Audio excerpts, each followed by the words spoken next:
Ladies and gentlemen, live from Argentum Studios in North Hollywood, California, you're watching Talk with Philly G!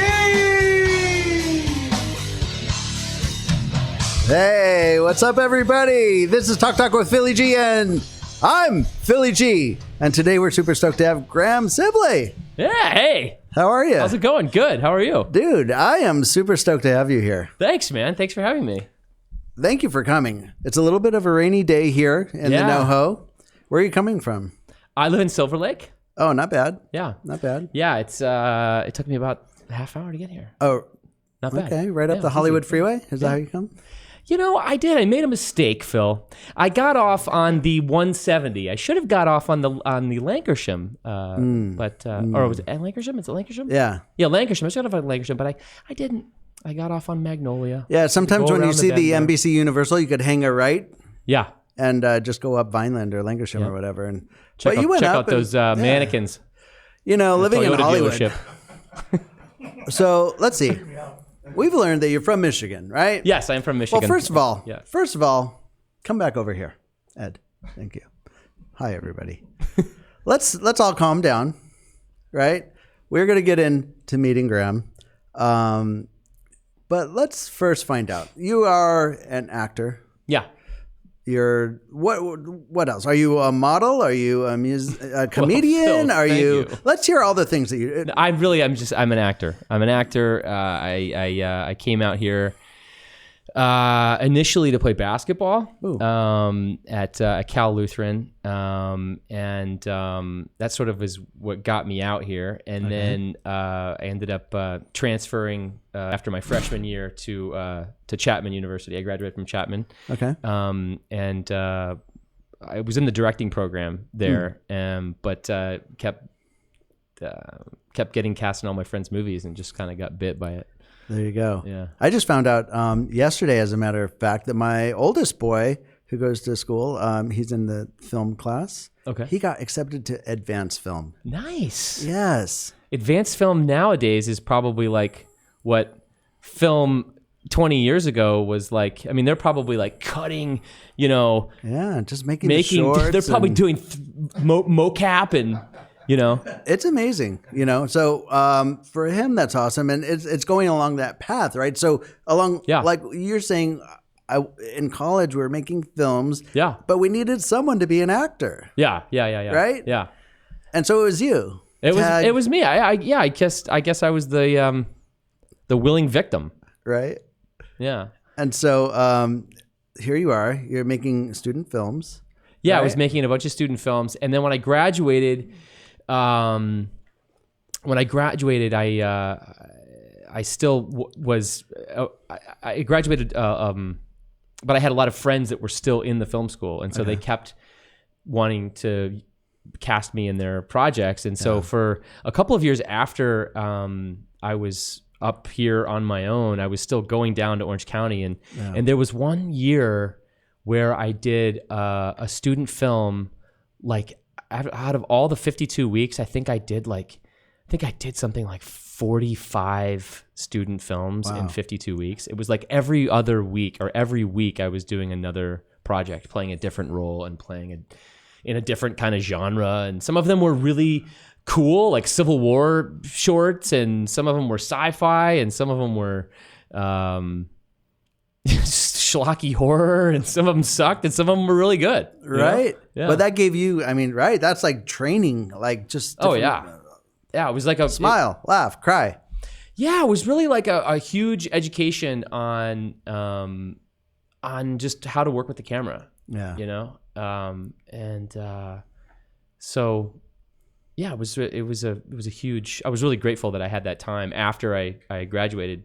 Because when you're in school, I was doing all these other things. I was, I was in rehearsals for plays and stuff like that. And then all of a sudden, when I got out of school, I just had this like direct focus, but I was still in the in the Chapman sort of sphere, but I was like super busy. So let me just, before we graduate from Chapman, right? So with that group, there's, you had your group of friends who were making the films. Yeah.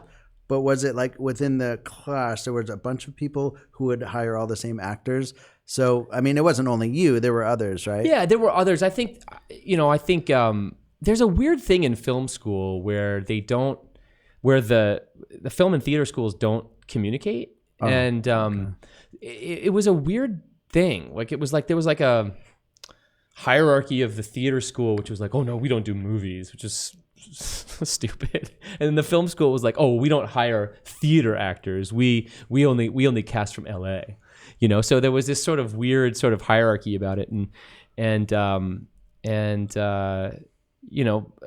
I just didn't adhere to any of that. No, I appreciate that. And sometimes I comment on the show, like, I say, oh, well, it's weird. Like, some actors go, I'm going to get my chops back up going to theater, right? Like, theater's like this other thing. Yeah. And here you are, like, at the very formation of learning to act. Yeah, the institution says there's theater and there's commercial acting, or, making, not commercial, but like more like TV style recordings. Yeah. And so, like, it starts there. Yeah, it did. It started there. And I think I found a real, I kind of fell in love with that process. Yeah. It's not for everybody. Sure. It's not for everyone to have to stay out until 4:00 in the morning and having. Well, what would you say? I mean, we spoke briefly, but the whole point of this show, everybody, is that we want to learn about Graham's talents. And then we want to learn from his experiences, right? And so right now we're at a point where you're in college and you're grinding within your realm, right? Yeah. You're taking every role because people are pleading with you to be the actor in my short film, right? But also you're doing it because you're trying to get experience. So why don't you tell them, like, how, I mean, there's a lot of people here who might be in school right now. Like, what would you say if someone, would you say just pick up everything you could do? Yeah, I think it's like, just say yes to everything. Say yes to everything until you can't. And that was advice that was given to me early on by Rick Overton. I don't know if you remember that actor, comedian Rick Overton. But I worked at this Chinese food restaurant after I graduated from Chapman and at Chin Chin over here on the Valley. Yeah. And I think he was sort of, he was not having a good day, I don't think. And I don't know. I don't really know, but I'm assuming he didn't. And he was open enough to talk to me, and he was like sort of unsolicited advice, and it was sort of off the cuff. And he was like, "Just say yes to everything. Just say yes to everything. It doesn't even matter." And I was like, "Oh, okay, all right. So I'll do that." And you did. And I did, and I'm really glad I did. I think. I think I'm getting to the point where I have had enough experience and enough sort of wherewithal within myself to know, like, what it is that I need to do to challenge myself. Sure. And I think that's the other sort of piece of advice, is that, you just make sure that everything you're doing is you're being challenged, Right. So did you find that any of the people within that group have continued on? Are any of them in the business? Do you still talk to them? Yeah, for sure. I mean, there's some really incredible people who I went to school with, who are running television shows and have had multiple films at Sundance, and just really close friends of mine who are still deeply creative, and you may not know their names or whatever, but they're still in the business, and they're cutting huge commercials, or they're creating content for political campaigns, or they've kind of segued and found their way in, Yeah. And then you still kind of walk arm in arms because you're in the same industry. Yeah, and for even sure. though you might not be on the same projects, it's nice to know you have this camaraderie. The community, community in LA, I think especially, is really, it's vital. Yeah. Because you'll just start to unravel. The sun will just bake your dream away or something, Well, and Hollywood's really like a mirage, isn't it? I mean, it is a place. Yeah. There's a place called Hollywood, California. Sure. The streets are paved with asphalt and glittery stuff, and it looks like gold, right? Yeah. I've never seen any of that. Have you? It used to be by the Chinese theater, man. When you Really? go down there, yeah, like Gold? it's glittery, right? But not anymore. I mean, it's been a long time. Now it's like hammered, shattered pieces of Donald Trump's it is star. Well, and there is like an ebb and flow to Hollywood, right? Yeah, there's the metaphorical dream of this thing, I think is what you're talking about. And so, yeah, right. For sure. For sure. Right. And the tip of the iceberg is all the names that we know, the A-list actors, right? Yeah. But then everything under the water, if you're following that metaphor, right? The big iceberg under the water is all the production people, all the writers, all the, the PAs, the grips, and the wardrobe, and the MUAs. And those, I think, as an actor, as a professional actor, you have to be aware of all those things, don't you? Of all the people who go into the process. Yeah. Can you hold talk you about up that a little bit? Yeah. I mean, tell everybody. Yeah. I mean, the support system of the crew and your fellow castmates and above the line and below the line. I mean, they're your family for however long you're there. If it's for one day and they're helping you, they're paying you and they're feeding you and they're helping you through that process, or if you're there for weeks on end, they definitely support you. And you hear those. You hear I think a lot of the generous actors at like the Golden Globes or the Oscars or something like thank the crew on their sort of long-term miniseries or their long-term project that they worked on and how important those members are. But I mean, yeah, the vision of all of these other artists that you're working with is I'm sort of I'm awed by so many of them. I'm just like, gosh, how did you come up with that idea? And, so yeah, for sure. And we rely on everybody, in fact, to be professional. I mean, from the makeup artist to, even the grips, the lighting guys, the sound guys, like everybody goes into making this thing work great. So it's important for you, the talent, also to be like, hey man, how's it going? To be a good community member so that everyone just has a great feeling and then the whole project will come out better. Isn't that right? Yeah. Yeah, I mean, I think I've done projects where it's been a shit show. Yeah. And it turned out to be okay. It turned out to be a good project. Yeah. And I've done projects where it was like the best experience ever and the movie sucked. So it's not kind of a crapshoot. It's not like well, if everyone's nice to each other, it doesn't necessarily like parallel like that, but I think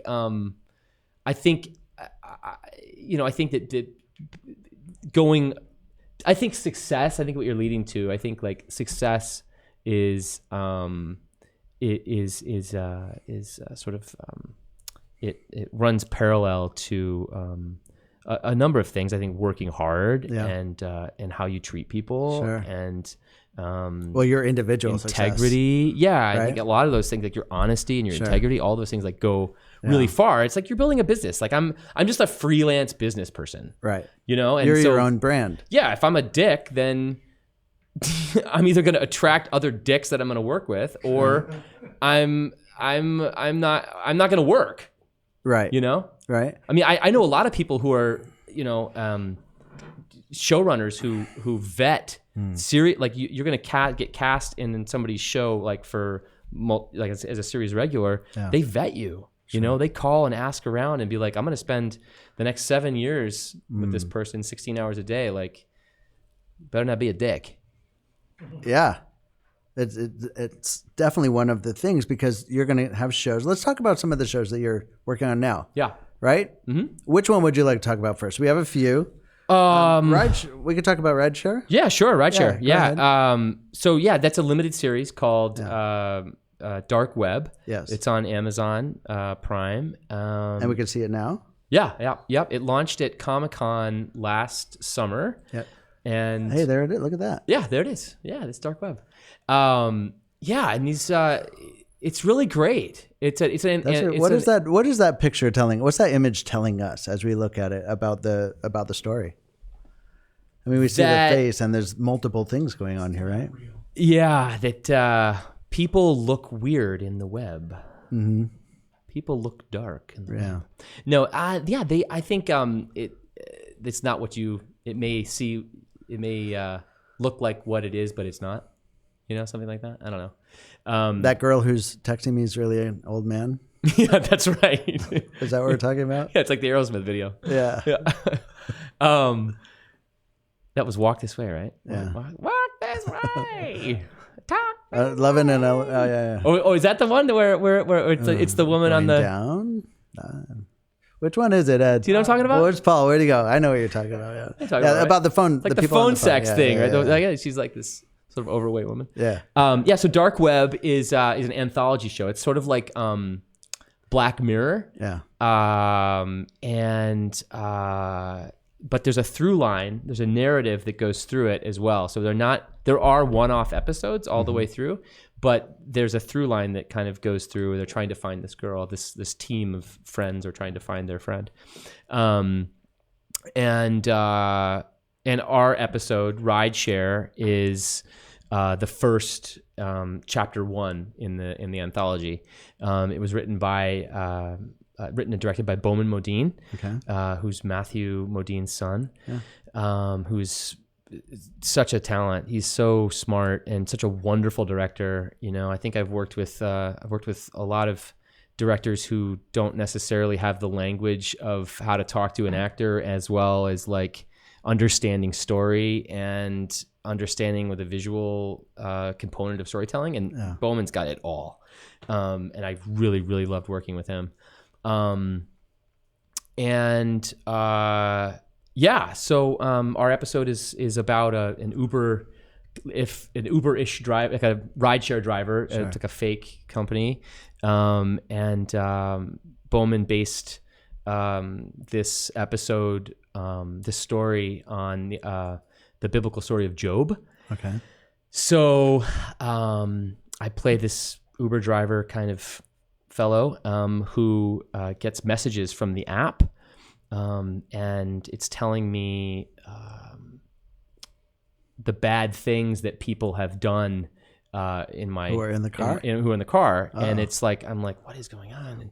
And this guy hasn't slept. He's got a new family, and he's kind of, you don't quite know if he's going crazy or if he's actually hearing things from the app. And then you start realizing that he actually is hearing things from the app, you think. And the dark web is in control of the app and telling him to eventually do really, really bad things. How did he get selected by the dark web? Do we know that? No, you don't know that. It just happens. Like I think the story sort of unfolds of different parts of the dark web and sort of zips into different parts of how the dark web is taking over people's lives, Yeah. So he's receiving these messages. I'm in your car, you're driving me, and it's like, Phil likes to wear a weird thing. That's right. Yeah, right. And then exactly. Like, and what do you do? You know this information. And he's holding 4 grams of cocaine that he's going to give to a 10-year-old. Okay, so you see this information, and then what? Like, I eventually act on it. Yeah. And because there's something that comes up. It's like, oh, he kidnapped a girl and you got to go help save her or something, or Well, I end up killing this woman. Oh. And because of what she's done. I think it was a really That's great. That's like having voices in your head. Yeah. But you could wear tinfoil and stop those voices. It's hard to stop the dark web voices. Right. Tinfoil won't work on that, right? Right. No, it's speaking to him through his headphones. Yeah. I think that's, it's such a great motif, if you will, because a lot of like game players. Yeah. Are you a game player at all? I'm not. Neither am I. I played one time, like Castle Wolfenstein. I feel like I'm rubbing plastic. Me out. Right? You wear your headphones. I did like it when I was a kid, though. I'd play NHL 95 or whatever it was. Well, Joe I'm Montana talking about 94. Like but that's like, I'm talking about like the first person games. Yeah. And they got this music, right? And it's like, dun, dun, dun, dun, dun, dun, dun, dun, and, and it never stops. Like, dun, dun, dun, and, dude, it's like, I think it's like reprogramming people, right? And this is kind of like that. Yeah. And then like, where's the reality? What's real and what's not real? Right. And I think that's sort of what Bowman is kind of, I think that's what the series is sort of exploring of what is this sort of fictional, what is this sort of this unknown presence that's out there that's affecting us in such subconscious ways, Yeah. And I mean, in real life, I have 3 kids of young, one's going to turn How old are this your kids? week. He's going to be 13. He's Oh going my to be a gosh. teenager. He's the oldest? Yeah. Oh, at 13? I have 3 and 3 years. So Okay. 13, 11, and 9. And one of the big things is like this thing called TikTok. Oh, right? yeah. Snapchat, TikTok. Yeah, I've heard about And those this. are bad things because like what we're talking about, you're talking about dark web. Yeah. And there's things that's going on and the kids like it and they love it and it's fun, right? Yeah.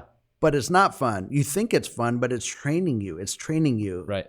And as a parent, do you have kids? I do. Yeah. My wife and I just had twins. Oh, congratulations. Last July. Boy and girl or? 2 identical boys. Ooh, identical. Yeah. That's going to be fun. Yeah. Lion and KP. Don't tell on your brother, right? No, yeah. I just read an article today about how to because they're starting to like fight a little bit. They're starting to like use each other to like get up on each other and stuff like that. Nice. And I just read an article today on how to deal with twins fighting. Well, okay. So first of all, as they get old, you'll deal with a different thing because you won't have TikTok and Snapchat anymore to worry about, but you'll have something else, right? Sure. And that's one of the challenges.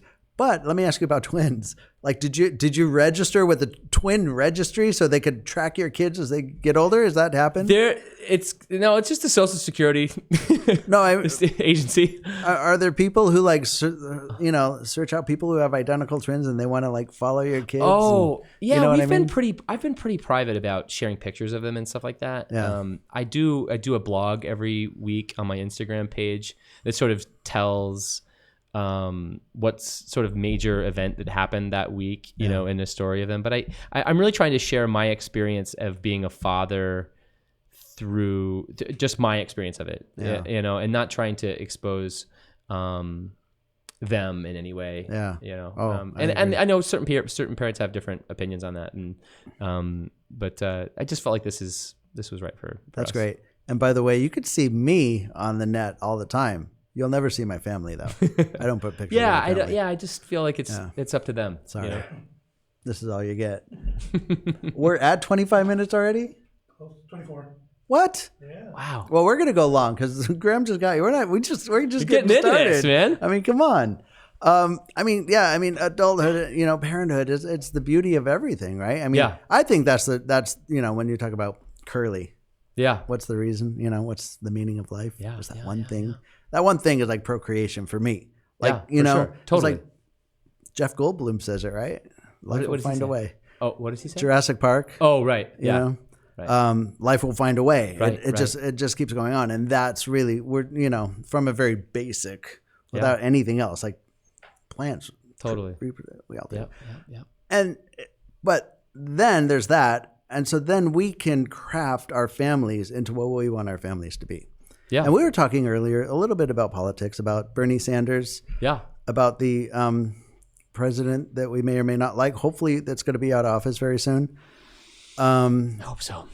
And I think we instill into our family, like, let's grow up to be hopefully really nice. Let's care about people. Let's build a society, where we have a social safety net and everyone can lock arm in arm and all boats will ride with the tide. Yeah. Right? Yeah. I'm reading Brene Brown's book, Dare to Lead right now. Do you know Brene Brown? No, but tell me. Oh, you should all look up Brene Brown. Search Brene Brown vulnerability. Yes. She has a TED Talk that's, I don't know how many hundreds of millions of views it has at this point, but she's an incredible gift. Anyway, she's written this book about called Dare to Lead, about how leaders need to function today, and the necessity that we need to nurture these leaders. And I feel like this book is in direct relationship to our president right now, and how we have to have leaders who are not afraid to feel things and to be expressive of their insecurity and their fear and have the right place and the right team to support them and saying, look, I don't know what I'm doing. Like, how can you help me through this? Right. Instead of going, there's no coronavirus. Yeah. Yeah.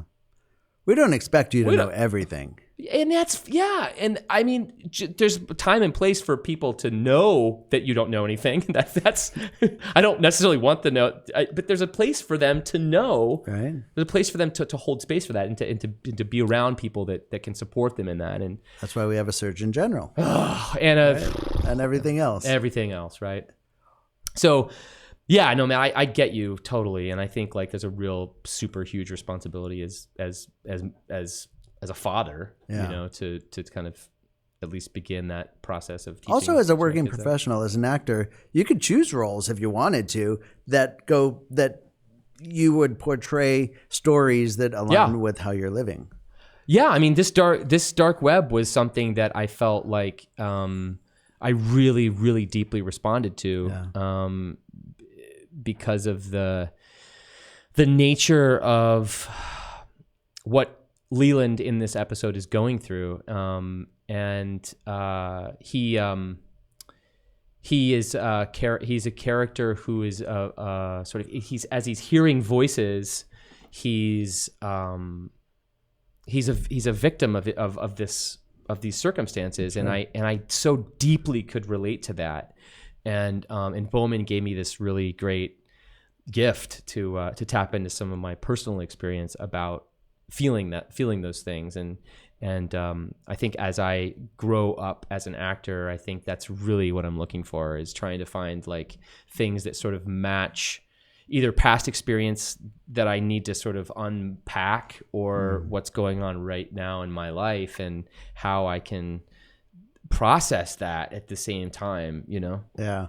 Sometimes when we all watch Ed, come over here for a sec.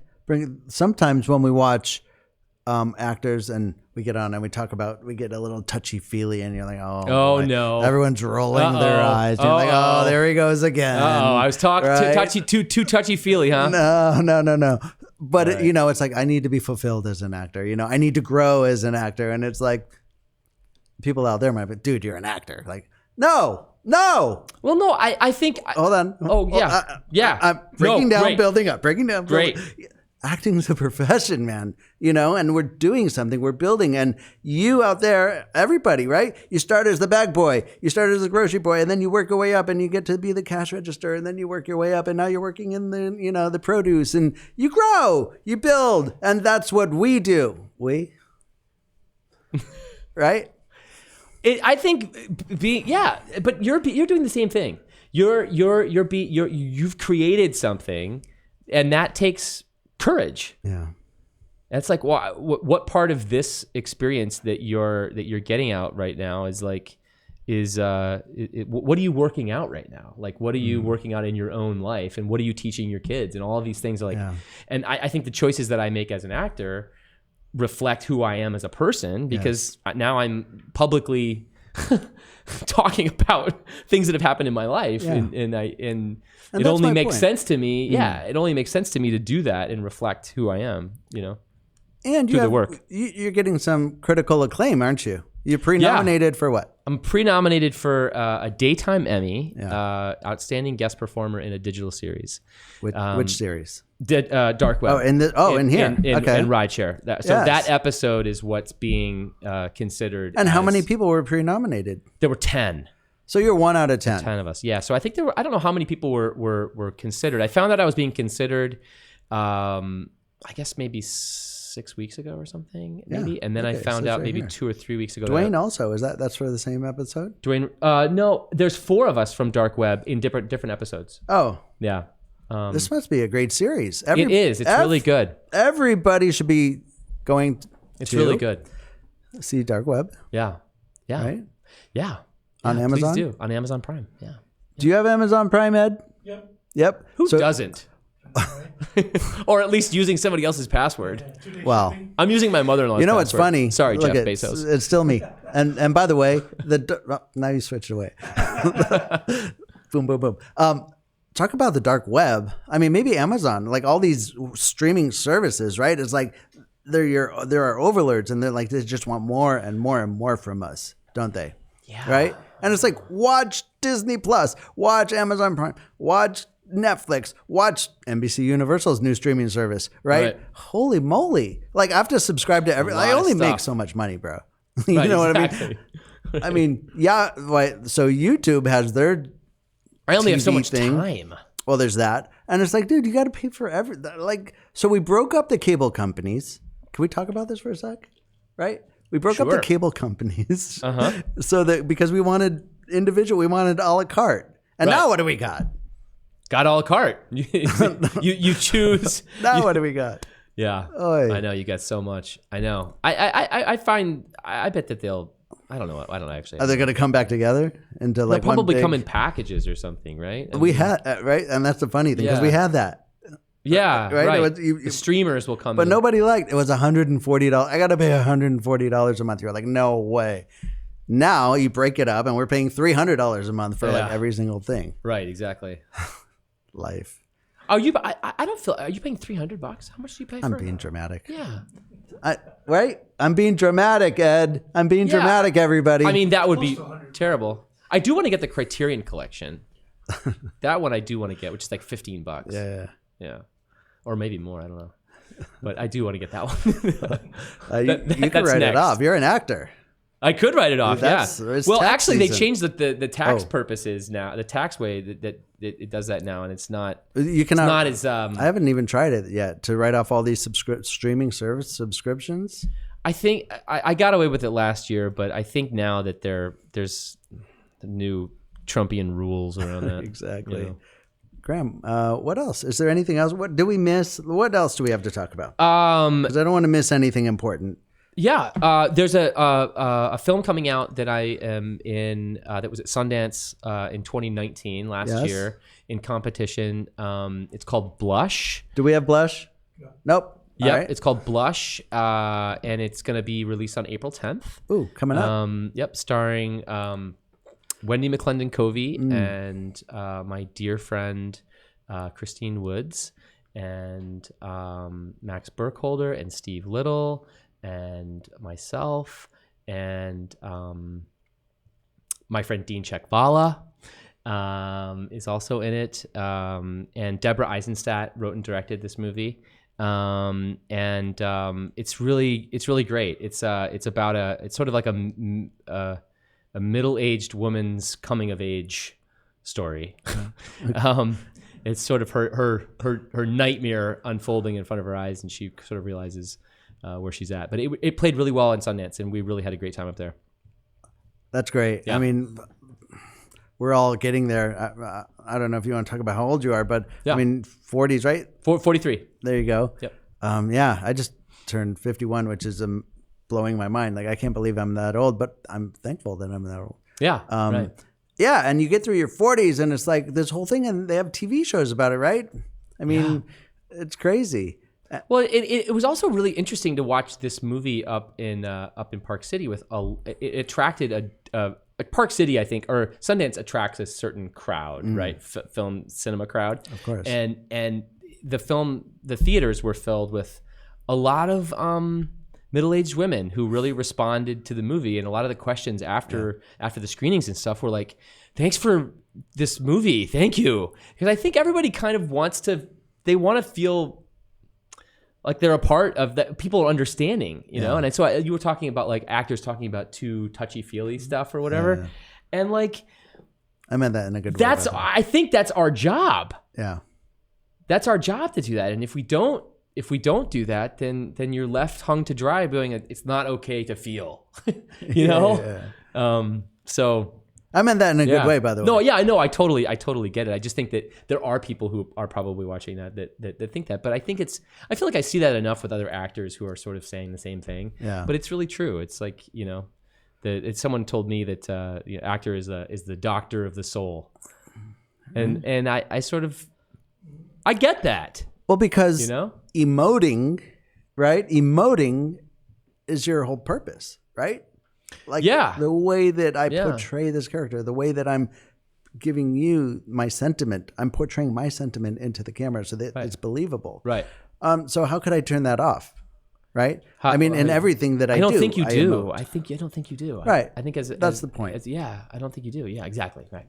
Yeah. So we got Blush. Yep. And then is there anything else? Go ahead. There's another movie coming out called Poor Greg Drowning that will be released later this summer. There it is.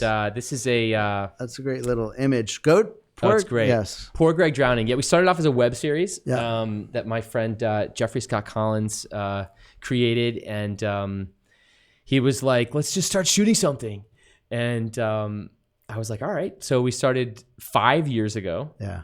We started shooting on the weekends, and the film was just finished last weekend. We had it's played as a rough cut basically at like 40 something film festivals, and we played our last film festival before it will be released later this summer up in Mammoth.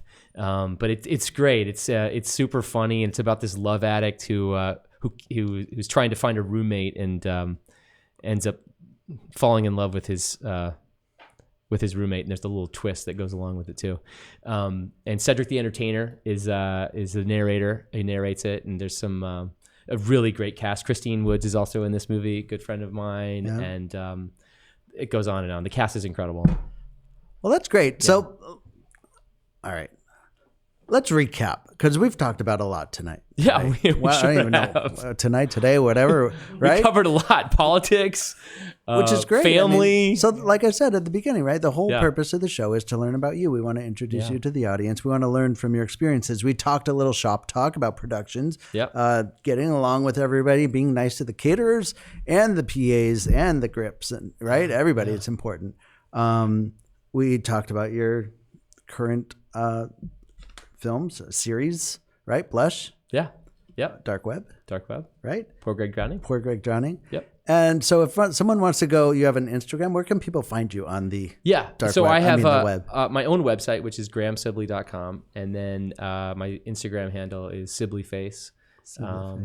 And I'm pretty accessible, pretty easily contactable. Yeah.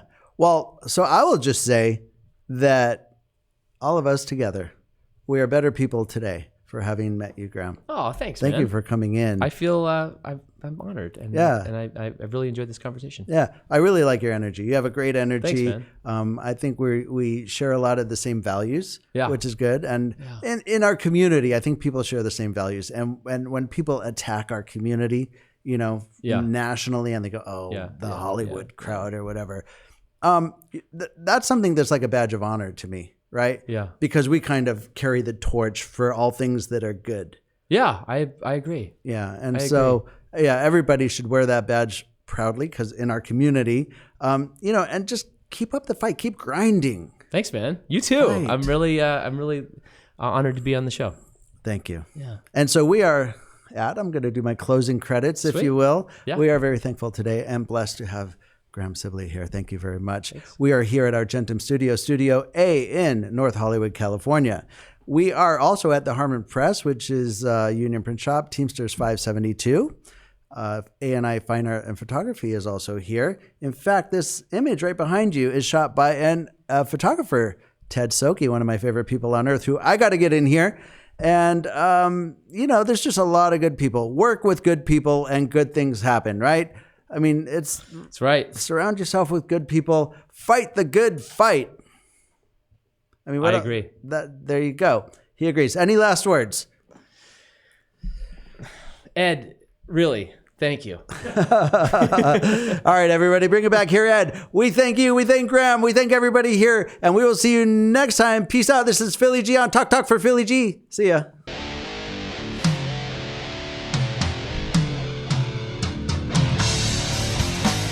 Are we back to me? Was that a phony ending or? Yeah. Is it gone? Are we out?